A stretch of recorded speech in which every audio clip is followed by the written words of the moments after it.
Welcome to the Grumble and Grouch show. I'm Grumble, and here with Grouch. And we just got back from watching Avatar 2.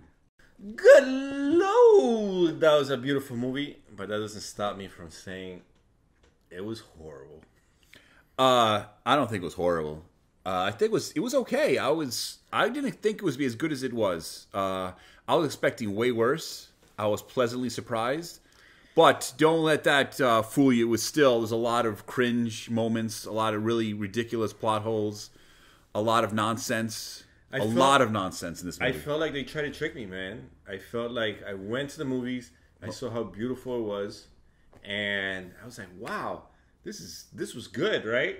And then when we got home and we started talking about it, I'm like, man, this movie sucks. I was bamboozled. Well, first let's start how the movie begins. Okay. It starts off pretty much they go fishing and it's just like a dad and it's son bonding with his son. Him and his wife, Tully, I guess. I tell you what happened a year later. Yeah, a year. Fast forward, man. Yeah, now there was a fast forward. But anyways, they're. I think a year goes by, or whatever, and they're laying out in the at night, watching the stars. All of a sudden, here comes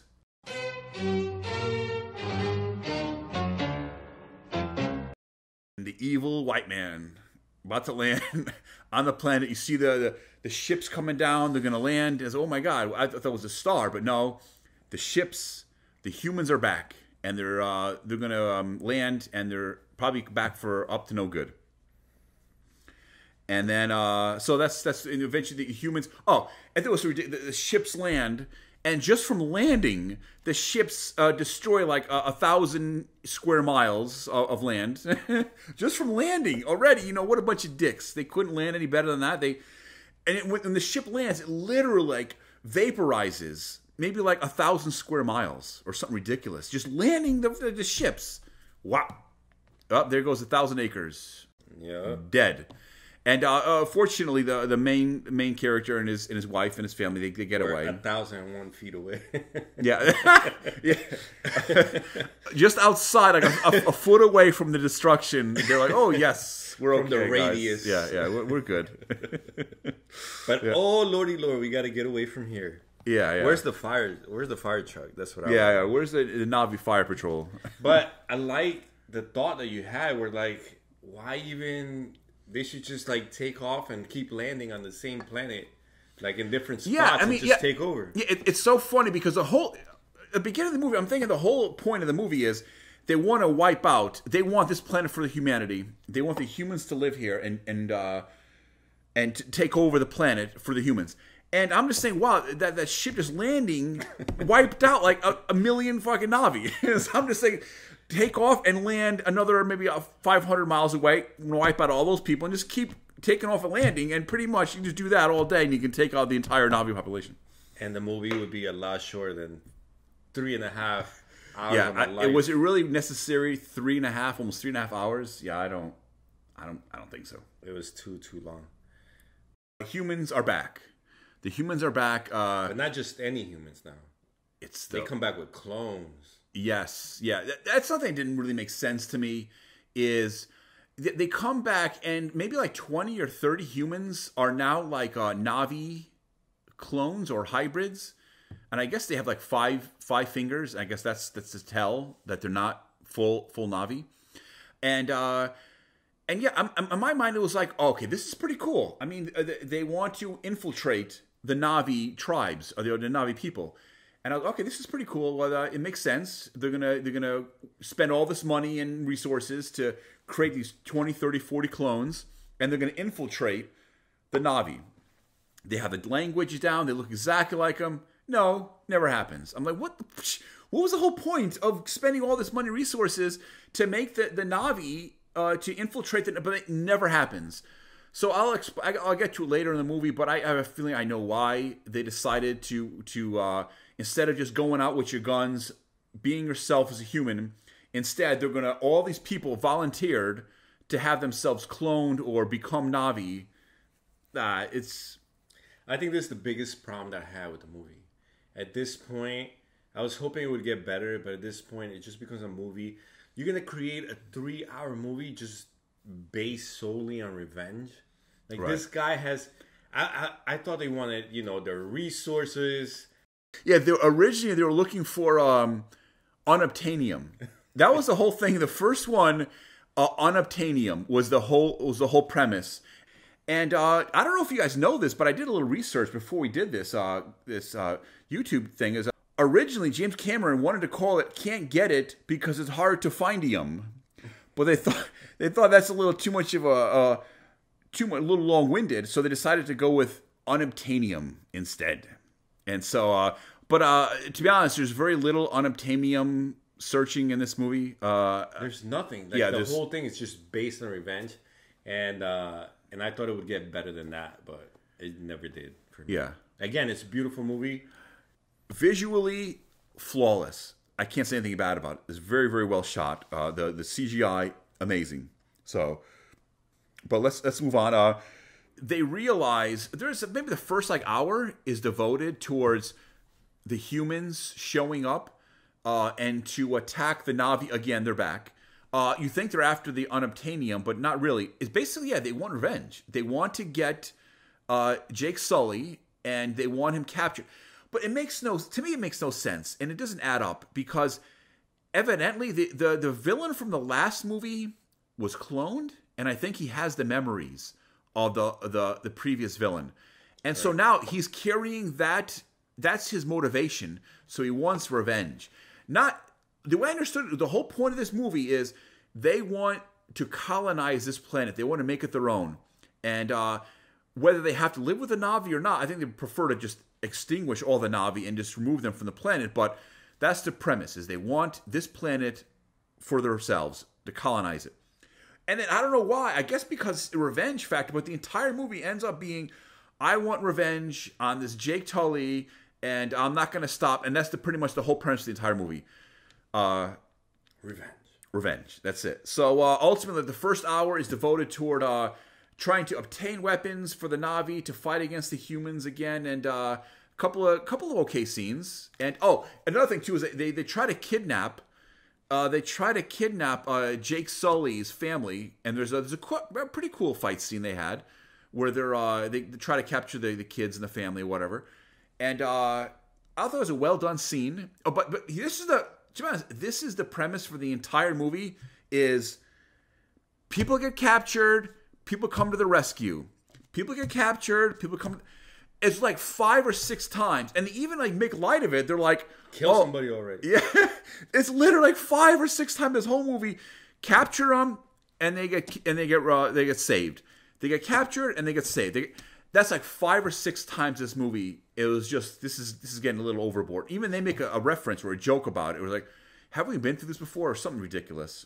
So it's just that definitely lowers my rating. I think it was okay, but there was a lot of ridiculousness in this movie. There was one scene where I found it very interesting, where they actually finally capture Spider. Right? They capture Spider, and they have him in this.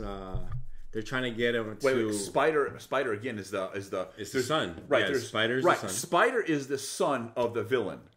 Yeah. Right, and he was left on the planet because they couldn't get him cryogenically sleeping. They couldn't. Because he was a kid or whatever. Right. They didn't have that cryogenics for babies. Yeah. And because he has been living with the Na'vi, they capture him, and they're starting to kind of torture him so they can spill the beans and tell him where the Na'vi's hiding or whatever. And I just thought it was I like that scene. I like that scene because it reminded me of the Gravitron. I thought it was like a commercial for the South Florida Fair. It's like, hey, come ride with us. He just kept going in circles, round and round. Yeah. Eventually, they put him in this machine where this thing's spinning around and around and around. Yeah, you think of the South Florida Fairground or something. It's like, hey, it doesn't seem that bad. I wouldn't mind riding that thing. And he's like, I don't know anything. Here's my ticket. So that I really like that scene. I enjoy that scene, but it was stupid. But I enjoyed it. Yeah, so the whole point was they wanted the kid, Spider, to say, where is Jake Sully? Where is your your father, So where's Jake Sully, your father? He was more like Spider-Man, bro. He wasn't like no little kid, bro. He was like Spider-Man. Seriously, bro. I was like, how old is this kid? It looks like he's like 40. he got better abs than fucking. Yeah, I was like, damn. Yeah, I was thinking it must be from swinging the vines all day. This motherfucker's like freaking Tarzan and shit, man. So yeah, no. So eventually, they interrogate the kid. Really quick, by the way, to me, he's the worst character in the movie. Couldn't stand him. I couldn't stand him. Yeah, no, he was bad. Such an annoying little prick. Yeah. Yeah. But go ahead. Yeah. So eventually, Jake Sully and his family realize this isn't going to work. We have to go. We can't trust Spider. Yeah. Oh, yeah, Spider's the name of the white character. So yeah, we got to go. So they decide we're going to pack up and leave the forest dwellers, Navi, and we're going to move on to greener pastures. Or bluer pastures. So they're off and they fly for days and weeks, and then eventually they go to an island. It's filled with. So I thought this was a pretty nice touch. I like these Navi look different.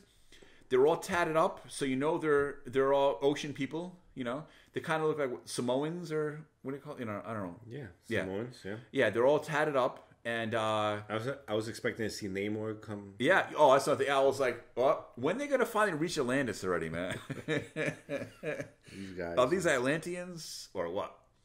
Yeah, no, but they're. I thought it was a nice touch where the Na'vi that we've seen throughout the movie, they're like in a kind of like a dark blue. But these guys are like more of a teal, and they're kind of like more aquatic. Their tails are thicker and more fish-like. And they can hold their breath longer. I thought it was a cool touch. Where they look quite a bit different, They're teal? Damn, I'm colorblind. Yeah, no, it's kind of teal, I think. And so anyways, of course, they get accepted. Because, they're a big happy family, all these Na'vi people. And it's, oh yeah, welcome aboard, guys. We're more than happy to have you here. And it's called... You guess something? I just feel like this is where the movie drags for me. Yes. I totally agree. Yeah. To be honest, the first 45 minutes out, it wasn't that bad. Yeah, no, it was pretty good. It was a bit of action. You want to find out a little more about what's going on. It didn't drag. They should have put 1 year later. Another 6 months later. Yeah, they could have done a more of a montage. Okay, we get another bonding with the ocean and the ocean dwellers. But again, it was beautiful, but it was all of a sudden it turns into like a Hallmark TV show where it's like, what's the family life like for these Na'vi? Little Susie is mad at little Jeff, and then a little family squabbles and stuff goes on. It's like, okay. I guess there's a certain level of adaptation to bonding with these new teal Na'vi, and there was some squabbles with the kids that were the forest dwelling Na'vi, and then the sea people Na'vi. Which leads us to probably one of the craziest scenes where it's like, this is so dumb for me. So it was nice that the kid stood up for his sister, and he was like, hey, what did the 5 fingers say to the face? No, I'm just kidding. He said, hey, check out this fist. What does it do? Bah, that's why I have extra fingers. He punches him in the face. Well, they actually get in a fight. Yeah, no, what happens is one of the daughters is just floating face down in like a shallows, maybe like 2 feet of water, and she's just staring at the sand. So that is kind of weird, though. So a couple of the teal Na'vi show up and say, hey, you're kind of weird. Why are you just staring at the sand? And she's literally like 2 feet. I mean, shit, I would have said this. What are you doing? What are you looking at? Is something we can see? She's literally staring face down into the sand. I would have said, hey, whatever you find is mine, by the way. Yeah, so I didn't totally get that. And then they're like, wow, you're kind of weird. And so like a fight breaks out. And this eventually, they actually have a fist fight. Jake Sully's kids have a brawl with the teal or aqua Na'vi. And there's a bit of a fight, and there's a tussle, and eventually they're like... Eventually they make up, and they said, and then they get one of the Sully kids along, one of the boy, and they say, hey, They kind of force him. They force him to go apologize. And I thought that was the crazy part of the scene. Because, like, okay, so everybody got in trouble. Somebody just punched you in the face. And then they're going to apologize to you, right? I think there's going to be some animosity, right? Yeah. And how can the other guy not see that? Hey, you just punched me in the face, but guess what? Hey, come, let's fish together, you know? And this leads to the crazy scene. There was some dumb scenes in this movie, man. Like, okay, so what happens is, so here's a scene where after the squabble with the Sully's kids and the natives or whatever, so they have a fight, and then eventually they go back to forced to apologize. The two sons are forced to apologize to the natives, and they do. And then eventually one of the sons alone with the group, and they said, hey, let's go out to this part of the ocean. We can do some hunting. We can look around and come with us. So they say, okay. So they go to this part of the ocean, and they're swimming around, and they're said, hey, call for this fish, and we can hunt these fish that come out of this cave or whatever. And then the native guys, the native Navi are like, what a sucker. And now he's hunting with his little, like, a harpoon or whatever. And a little fish comes out, wow, shoots him, kills a little fish. He says, hey, look, guys, I killed this fish. All of a sudden, all the teal Navi are gone. And they say, what the hell? All of a sudden, this huge fucking fish comes out, size of a whale. A huge freaking whale comes out. And then not only is it a whale, but like an aggressive, bloodthirsty whale. And starts chasing this kid around. With good eyesight, by the way. Yeah, this guy... Because, like, finds him everywhere. Yeah, no matter where this kid goes, he's pretty quick. No matter where he goes, got him. There he is. Got him. Chases this kid around. He's going through all these reefs and stuff. No matter what. Destroying the reefs. This kid is running and swimming and trying to get away. So, destroying half the reefs in the ocean. He finally gets to the place where the huge fish can't get him. And so, oh, damn, okay, well, I lost this one. So the whale, whatever, finally swims away. So the kid tries to get away, and then, he sees him, and then here comes the whale. So he tries, he's running out of breath. He tries to get to the top of so he can breathe. And here comes the whale to get him. And just as he's about to get him, here comes this bigger freaking whale. Bam! Just takes this other whale out, saves the kid's life. For no reason. Yeah, like, who is this kid to this freaking monstrous whale? Some random fucking blue guy, a little fucking smurf comes by, and, let me save this poor kid. Knocks the other whale out, and he destroys him and kills him. And then now you see the little kid, he can't breathe anymore. He's been underwater too long, and he starts sinking to the bottom of the ocean. And like, wow, that's pretty dramatic. Didn't see that. I didn't think this kid was going to die. But listen, it's cool because they're throwing us a curveball. I don't see this one coming. But all of a sudden, you see the kid on a little island. I say, what? This kid was just to the bottom of the sea. How is this? And this is not an island, guys. It is the fucking whale. The whale saves his life. For no reason. For no reason. He sees this little kid, this blue kid, who has no idea who he is. I think eventually we find a reason. Because apparently they're smarter than men. Oh, they're the smartest things ever. Albert Einstein ain't got nothing on these freaking fish. I mean, they're the smartest, way smarter than human beings, we find out. So obviously... They taught Socrates, bro. Yeah, they taught Socrates.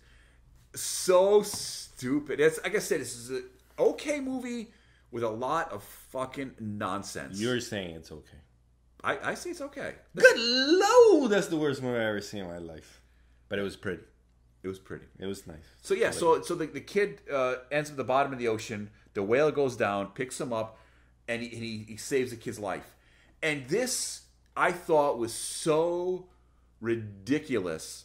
All of a sudden, this fish, they say, eventually they determine this is like the smarter than a human. This whale. It's about the size of, it doesn't look like a whale, but it's huge, as big as a whale, maybe even bigger, but with the intellect of Albert Einstein. All of these are a bunch of little scientists because they're so brilliant. So the kid, intuitively, no one ever told him that these things are that smart that you should try to sign to them or talk to them. Intuitively, he starts talking to the whale, he starts signing language to the whale, and the whale starts blinking, and he realized, oh, this whale understands me. And they start a back and forth conversation. I think he had water in his eye or something. Yeah, ridiculous. Ridiculous. ridiculous. It's shit like this that lower my rating. So stupid, man. So he has a conversation with a freaking whale. Okay. So eventually he goes back home, and then that's the end of that scene. You know what I find interesting about the fish, or about the whales, is they're tatted up like Mike Tyson's face. What's up with that? That's so ridiculous. Dude, yes. Not only do these aquatic Navi are all tatted up. Listen, okay, I get that. You know, it's kind of like some of the people from Fiji will get tatted. You know, okay, I can see that. I guess it's a tribal islander thing. But the whales have the same freaking tattoos. Who's putting these tattoos on them? I was like, these islanders have too much time on their hands. That's some special ink, man. Yeah. And can you ink these guys underwater, or do you have to take them out of water? You have to dry dock them. Their belly sits outside the water while you ink them. They have a specified dry dock just to tat up these whales. And then, Betsy's done. Put her back in the sea. She's all tatted up. She's ready to go. Thank God she's so smart. Yeah. Keep it dry for 2 days. Yeah. Stay out of the sun if you could. It's so ridiculous. I swear these whales were tatted up. Good Lord. That's horrible. Oh, I was waiting just like a heart. I love mammers. I thought one of the whales was going to say Pinocchio was here. Yeah, because at one point, fucking the whale swallows them. I was like, whoa, where's Geppetto, man? Where's Geppetto? Is he in there? Yeah, so it's so stupid, man. He swallows those. Listen, I got an imagination. Like, so I think they said to the whale, "Yo, stay out of the sun for like 2 days," and the whale was like, "Okay." Yeah, so that's so ridiculous. You can't tell me that's like natural evolution to get tatted up. They have the same exact tats, the same exact tattoos as the villagers had. That's not a coincidence. That's not nature. That's just these motherfuckers have so much time on their hands. You know what those whales really need? Tattoos. Fresh tats. Let's get down there and get to work. Dry dock them and let's tat them up. Dry dock them. Yeah. When I saw that, I was like, am I seeing things? Do those whales have the same tattoos? You did see things. You saw I did. Tattoos. Right? Yeah, I saw it. I was like, what? Whales have tattoos. Anyways, 1 year later. Yeah, 1 year later. Fucking. Yeah, so there's the end of that. And then what happened next is, the oldest daughter is she. That's not, to be honest, one thing I think is ridiculous about this movie and the first movie too. It's like they have this freaking USB cord. They can just attach to whatever, man. They attach that. Why don't the trees have these USB cords? They can just attach. It's like it's almost like Spock when he has a mind meld. But you just need to attach a USB cable with the fish. The fish have the USB. All the animals do. That's so ridiculous. The trees, man. Tree, bro. Yeah, the poor trees. They can't interact with the humans. But actually, I said some mushrooms. What were those? Like, not mushrooms. What were those things? The bottom in the ocean. There's a scene so ridiculous where there are these like aquatic looking like, I don't know, like mushrooms, but like sponges. So the girl taps into it and she starts making like hand gestures. Like, get him. And I remember. And these tentacles come out and they grab the guy and they choke this guy out. These are vicious little demons under the sea who just do whatever they're told. Well, let's get back to the ridiculousness of this whole movie, which this whole movie is just based on revenge. It is. On this guy's. It's not even the real guy. It's the memory of the guy. Right. So it's not even. This guy. Yeah. So it's the villain from the last movie. But it's memories. Really not. He's just got the memories of the Like, you mean that if it's and it's fake revenge, because it's like, if you really wanted revenge, he must have captured their kids, the everybody. He captured everybody. He could have killed them already, and that's revenge. But no, he has to let him go, recapture him again, and then he still wants to go after the main guy, Sully or whatever. Yeah. which is like Monster University or something. You have to keep in mind, this is the part that, there's a bunch of parts that bother me. This is one of the major ones, was the whole point of this movie. Who cares who dies? The whole point of this movie was no longer about the unobtainium. It was about colonizing this planet for humans to live in. So why is this obsession with Sully? Sully is already given up. I'm out. He wants to go live by himself. Hiding in the... Yeah. But no, we have to spend all our resources. We've got to get that Jake Sully. We've got to. That's the whole point of the movie, is to catch this guy who's really no longer part of the resistance. He just wants to live by himself on this little island. But no, we got to get him. For what reason? Revenge. That's it. That's the whole thing. Yeah. Yeah, so that I didn't care for, but I guess that's their whole narrative. This is the thing they got to push through this movie, is those damn Na'vi, that Jake Sully, we've got to stop him. Why? Who knows? Who knows? Yeah. Even though I'm Grouch, I have to admit, I wasn't disappointed with the action scenes. I thought the action scenes were pretty good. No, I agree. The action scenes were good. But let me just say, I thought the ending was typical Hollywood nonsense. I didn't care for the ending at all. Of course, it's got to boil down to the main character fights the evil white guy, and it's going to be a duel, or blue guy. Yeah, or blue guy. It's got a duel to the death with knives, and there they go. They go at it. It's like a 10-minute, and that's all. There were some ridiculous scenes, like. So they're fighting on top of this ship, and it's on the water, whatever, and now a bunch of family members are saying, "Oh, the ship is sinking. We got to get off." So, and then they're swimming now, and these people have been living in the water for the last couple of years, so they know how to swim. It's no problem for them. All of a sudden, a huge flame shows up, and it goes around like a semicircle with the ship, and they can't get out, and they're like, "Oh." Back on the ship, guys. We can't get through that. That's almost as bad as the Minions dropping a log in the road in freaking Wakanda Forever. So I was like, we can't get by this fire, guys. Back on the ship. Meanwhile, they've been swimming underwater for a whole hour. Yeah. You can't go underneath that flame. You got to go back on the ship. No, it was like, hey, our lives depend on getting off this ship, go under the flame. As far as I know, fire, it can't really last too long underwater. But no. I guess in their minds, that flame went all the way to the bottom of the sea. Can't avoid that. Back onto the ship. Ridiculous. Nonsense. Stupid. All right. And so wait, I just want to paint the picture now. Literally, the entire family is now on the ship. Battling, the ship is sinking, and they got to find air pockets, or else they're all going to die. And the only one that can save them is the oldest daughter, who's out there being at one with the water and the life in the water. And she's out there hanging out with a bunch of little F your tree.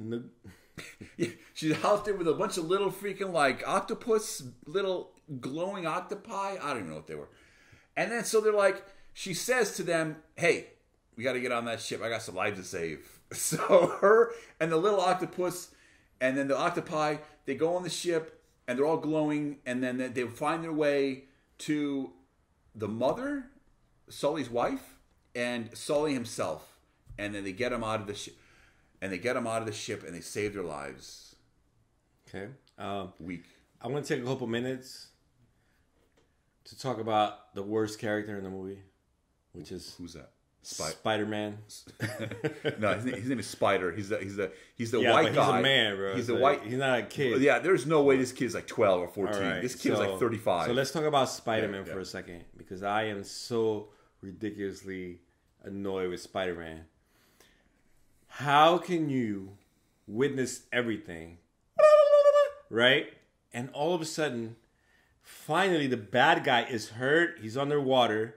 Oh, yeah. He should already be dead, by the way, because he had not one day of training of holding his breath or anything. That's true too, yeah. All right? He should already be dead, by the way. But anyways, Mr. Spider wants to go save him. For what? After all the evil, it's not even his dad. It's just a memory. Like, it's only the thoughts of his dad. It's a clone. Like, This person has no feelings. He was willing to sacrifice anything and everybody. He burned people's houses down, and the guy witnessed it. Yeah, like yeah. Spider witnessed it. Well, yeah, Spider was along for the ride with the humans and the fake Navi, and is witnessing all his own, the people he grew up with, the people that he loves, watching them get beaten and killed, and then he still saves the guy. Yeah. I agree. I agree. And then Sully, the whole point was where he goes, "I'm going to chase you to the ends of the earth," or not even Earth. It's Navi land. I don't know what the planet's called. "I'm going to chase you to the ends of this planet." And he goes, "Okay, it's on then. Let's go." And they duel it out. And then, thankfully, the main character, Jake Sully, wins. And then the villain sinks to the bottom of the ocean. And this Spider guy, he's like, "Oh, I can't let this guy die. I got to save him. He's not so bad. He's just like me." But he's not. He's not even freaking human at this point. He's a freaking Navi. The reason why I have a problem with the scene... Excuse me. The reason why I have a problem with the scene is because... a couple scenes prior to that, we actually get a very emotional scene where the son, Sully's son, actually dies. So you actually see like the whole culmination of like this bad guy even caused this guy's death, you know? And so like, why would you even save him? At that point, there's no remorse, there's no pity, there's nothing. Just let him sink and that's it, you know? If no one would have died, I can see the guy being like, "Yo, I can't let somebody die," and like save the death. I guess though, I don't want to necessarily play devil's advocate, but it's different to actually see the guy. You could see him like, he's going through, like his body is like quivering, he's shaking, he's about to. I get it. You like, screw this guy. If he thought he was dead, yeah, but you could see he's holding on to life, so I can kind of get why I'd be like, I can't like cold-bloodedly watch this guy just... Okay, but again, devil's advocate. So he could cold-bloodedly watch the fake dad, because it's not his dad, the fake dad shoot the animal, burn a whole village down. He witnessed that. He was right next to him. Yeah. So he's okay with that? Yeah. And you know, I agree. But you know he's never going to stop until... Jake Sully is dead. So, and I cannot do 3 more hours of this shit. Yeah, no. I can't go part 3, man. We took one for the team watching this shit. Yes. Yeah. Absolutely, man. Yeah. I think I give it a 5, but... ooh, that's your rating? Oh, yeah. You finally reveal your rating. Yeah, I give reveal it a 5. Your rating. I give it a 5. Grumble. It's okay. I would never watch it again. There's no way that this movie should have been 3 hours long, 3 hours plus. No freaking way. There's not enough material here. Too long. Yeah. Avatar too long. Well, that's pretty much it for this episode of the Grumble and Grouch Show. Thanks to everyone who watched this far, and we hope to see you in the next one.